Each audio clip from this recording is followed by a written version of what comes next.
अस्सलामुअलैकुम नाज़रीन, वॉल्यूम 163 के पार्ट 4 में खुश आमदीद। एपिसोड की शुरुआत में जंगल में कुस्तांतीन भाग रहा होता है और उस्मान साहब उसके ताकुब में होते हैं कि इसलिए में दो बाज़ंतीनी सिपाही उस्मान साहब के सामने आ जाते हैं। कुस्तांतीन रुककर तमाशा देखता है मगर अपने सिपाहियों के मरते साथ ही फिर से भाग पड़ता है और उस्मान साहब भी उसका ताकुब जारी रखते हैं। दूसरी तरफ सुंगूर आगा अपने बाले से एक साथ कई सिपाहियों को पटक देते हैं। सरदार करैसी भी अपनी तलवार काफरों पर जोरों शोर से चला रहे होते हैं। तैमूर बुगा भी अपने हाथ साफ कर रहा होता है। दूसरी तरफ उस्मान साहब कुस्तांतीन के पीछे भाग रहे होते हैं कि मजीद दो बाज़ंतीनी सिपाही उनके सामने आ जाते हैं। ये देखकर उस्मान साहब कुस्तांतीन से कहते हैं, मैं तुम्हें इस जंगल में दफन करके ही जाऊंगा। जवाबन कुस्तांतीन कहता है, चलो देखते हैं कि यहाँ किसकी कब्र बनती है। कुस्तांतीन के कहने पर बाज़ंतीनी सिपाही हमला करते हैं और जहन्नुम पहुंच जाते हैं क्योंकि उस्मान साहब उन्हें भी मार डालते हैं। फिर उसके बाद कुस्तांतीन उस्मान साहब को अपने पीछे भगाता ही चला जाता है। दूसरी तरफ तमाम बाज़ंतीनी सिपाही मारे जाते हैं और लड़ाई के अख्ताम पर बुरहान एकदम से पूछता है, हुजूर कहाँ हैं? जेर भी परेशान होते हुए पूछता है, बुरहान उस्मान साहब कहाँ हैं? तो बुरहान कहता है, वो यकीनन उस कुत्ते के पीछे गए होंगे। मगर उनके आगे बढ़ते साथ ही काफरों का एक और दस्ता वहां पहुंच जाता है। उन्हें देखकर बुरहान कहता है, ये हमें रोकना चाहते हैं, हुजूर की जान खतरे में है, हमें इन सबको जल्द से जल्द मारना होगा। अल्लाह अकबर, अल्लाह अकबर। इसके साथ ही वो सब बाज़ंतीनियों पर हमला कर देते हैं। नाज़रीन, इसके बाद हम देखते हैं कि उस्मान साहब कुस्तांतीन का पीछा करते करते एक नदी के किनारे जा पहुंचते हैं। कुस्तांतीन उसके बिल्कुल दाहिने पर जाकर रुक जाता है और कहता है, तुम्हें तुम्हारी मौत की जगह पर खुशामदीद उस्मान, मेरी फतह की खबर हर जगह फैल जाएगी।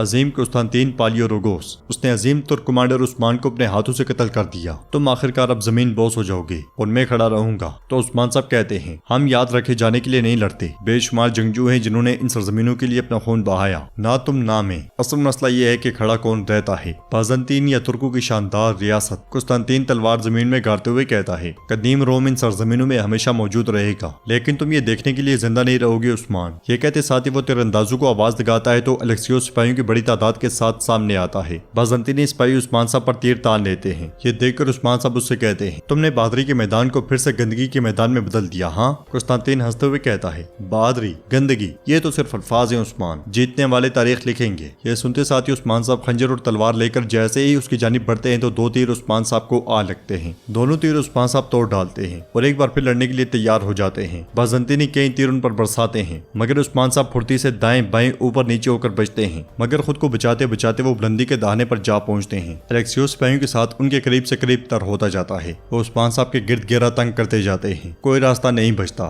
ये देखकर उस्मान साहब छलांग लगा देते हैं और पानी की गहराई में उतर जाते हैं। कुस्तांतीन कहता है, हम दरिया के आखिर तक इसका ताकुब करेंगे, मैं यकीनी बनाऊंगा कि वो मर गया है। ये कहते साथ वो सिपाहियों के साथ दरिया की जानिब बढ़ जाता है। उधर बुरहान सिपाहियों के साथ मिलकर सब काफरों को मार डालता है और फिर बैसुंगुर से कहता है, जल्दी से कबीले जाओ, होलोफेरा की जान खतरे में है। उस अलेक्सियोस नामी कुत्ते ने कहा कि कबीले की एक खातून ने होलोफेरा से मुतालिक मालूमात फराहम की है। सिपाही बैसुंगुर पूछता है, मेरे शहजादे क्या हम इसलिए जाल में फंस गए हैं? मगर ऐसा कौन कर सकता है? तो बुरहान कहता है, उसके मुताबिक ये काम करने वाली एल्चम खातून है। यह सुनकर सिपाही हैरान परेशान हो जाते हैं और सिपाही बैसुंगुर पूछता है, ऐसा कैसे हो सकता है? तो बुरहान उससे कहता है, जल्दी से कबीले जाओ, जो जरूरी होगा बालामा करेंगे। यह सुनते साथ ही सिपाही बैसुंगुर भाग पड़ता है और कोनूर पूछता है, मेरे शहजादे क्या आपके पास कोई सबूत है? लेक्सियोस ने आपको क्या बताया? तो बुरहान कहता है, कुत्ते की बेहिसी कोनूर, हम फिलहाल बाबा के पीछे जाएंगे, चलो। उधर बाज़ंतीनी सिपाही दरिया में उस्मान साहब को तलाश कर रहे होते हैं। कुस्तांतीन कहता है, दरिया ने उस्मान की लाश को बहुत पहले निगल लिया होगा, हर जगह तलाश करो। तो अलेक्सियोस उससे कहता है, उस्मान के सिपाही हर जगह उसकी तलाश में हैं, हम यहाँ नहीं रुक सकते और इसके अलावा आप जख्मी भी हैं। जल्दी अब देर उस्मान के सिपाही यहाँ पहुंच जाएंगे। जवाबन कुस्तांतीन कहता है, मुझे उस्मान की लाश चाहिए तो चाहिए, जब तक उसकी लाश नहीं मिल जाती कोई भी यहाँ से नहीं जाएगा। अलेक्सियोस कहता है, हम उस्मान को तो वैसे भी मुर्दा या जिंदा ढूंढ लेंगे, लेकिन अगर उसके जंगजू यहाँ पहुंच गए तो ये मुमकिन नहीं होगा। हमारी तादाद भी कम है और हमारे साथ जख्मी हैं, हमें जल्दी से पहले जख्मियों का और आपका इलाज करना होगा। कुस्तांतीन आगे बढ़ते हुए कहता है, उस्मान तुम जिंदा या मुर्दा मेरे हाथों से बच नहीं पाओगे। जब तक हम उस्मान को तलाश ना कर लें कोई भी शहर वापस नहीं जाएगा। हम खुफिया वादी में मौजूद करगाह में रात गुजारेंगे। काई कबीले के मशगूल मैदान में फातिमा आगे बढ़ते हुए बाला हतून से पूछती है, बाबा कब वापस आएंगे माँ? हमें अभी तक कोई खबर मौसूल नहीं हुई। तो बाला हतून उससे कहती है, क्या आप फराइज पर जाने वाले से ये पूछ सकती हैं कि वो कब वापस आने वाले हैं मेरी बेटी? फिर तलवार थाम कर फातिमा से कहती है, चलो अपनी तलवार उठाओ, आपकी महारत देखते हैं। फातिमा कहती है, ठीक है, तो आप मेरा इम्तिहान लेना चाहती हैं? हाँ। इसके साथ ही उन दोनों के दरमियान मशक शुरू हो जाती है। दोनों एक दूसरे पर जबरदस्त वार करते हैं। बाला हतून फातिमा पर बहुत से हमले करके उसे पीछे धकेल देती है, मगर जब दाएं तरफ मुड़ती है तो पानी के अक्स में उन्हें कई झंडा डूबता हुआ दिखाई देता है, जिसे देखते साथ ही वो गहरी सोच में पड़ जाती है। फातिमा को इसका अंदाजा नहीं होता। वो पलटकर वापस बाला हतून पर हमला करती है और उनका बाजू जख्मी हो जाता है। बाला हतून को तकलीफ होती है मगर वो मुसलसल पानी को देखती रहती हैं। फातिमा बहुत ज्यादा परेशान हो जाती है और बाला हतून झंडे को देखते हुए कहती हैं, उस्मान। फातिमा फातिमा ने पकड़ते हुए कहती है, माँ क्या आप ठीक हैं? मुझे माफ कर दे माँ।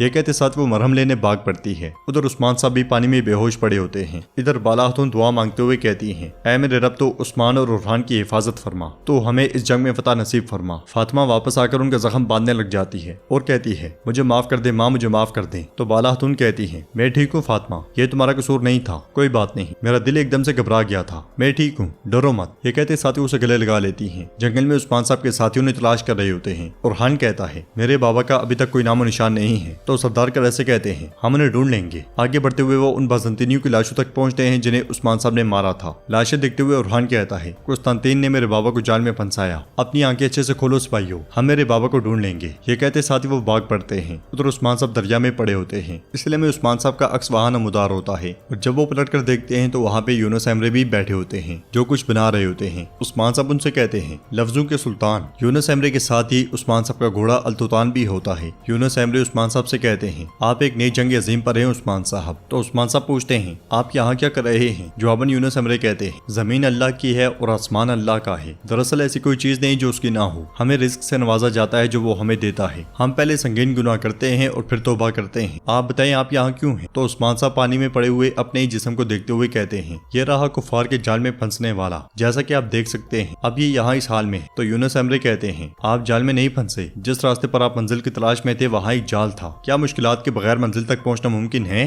अच्छा तो क्या इसके अलावा कोई दूसरा रास्ता है? इसके इख्तिताम पर रास्ते और भी बहुत हैं, आपके अंदर एक आप मौजूद है, आप पहले पर्दे उठाएं, फिर हजरत इब्राहिम की तरह आपका रास्ता आपके लिए वाज़ेह होता जाएगा। बुतों से छुटकारा पाने की खातिर तुम अपनी तलवार को मजबूती से थामे रखो। तो उस्मान साहब कहते हैं, मेरा अल्लाह यकीनन मुझे रास्ता दिखाएगा। अगली लम्हे यूनुस एमरे खानो उस्मान साहब को देते हुए कहते हैं, अपने घोड़े को अपना साथी, कशिश पहाड़ को अपना रहनुमा और आग चुलेबी को अपना मावन बनाएं। यह सुनकर उस्मान साहब उसे खाने लग जाते हैं, मगर जैसे ही पलटते हैं तो वहाँ पे यूनुस एमरे नहीं होती। वो खड़े होकर दाएं बाएं यूनुस एमरे को देखने लग जाते हैं। इसके साथ ही पानी में पड़े हुए उस्मान साहब यूनुस एमरे कहते हुए उठ जाते हैं। वो मुश्किल से सीधे होते हैं और बुलंद आवाज से कहते हैं, यूनुस एमरे कहाँ हैं आप? दरवेश कहाँ हैं आप? अगर आप मुझे तलाश ना करते तो मुझे मेरी मंजिल का पता ना चलता। अब जो इस राह के इख्तिताम तक ना जाए वो बुज़दिल है। इसके साथ ही उस्मान साहब की नजर अल्तुतान पर पड़ती है तो उसके पास आते हैं और उससे प्यार करते हुए कहते हैं, उन्हें मेरा रास्ता तलाश करने दें। ये कहते साथ ही वो अल्तुतान की गर्दन पर से कुछ बाल उतार लेते हैं। तो नाज़रीन, इसके साथ ही एपिसोड भी इख्तिताम पजीर होती है। अगर आपको वीडियो पसंद आए तो वीडियो को लाइक करें, चैनल को सब्सक्राइब करें और बेल आइकन पर लाजमी से क्लिक कर दें। इंशाल्लाह मिलते हैं नेक्स्ट वीडियो में। तब तक के लिए रखें अपना और अपनों का बहुत ज्यादा ख्याल। अल्लाह निगहबान।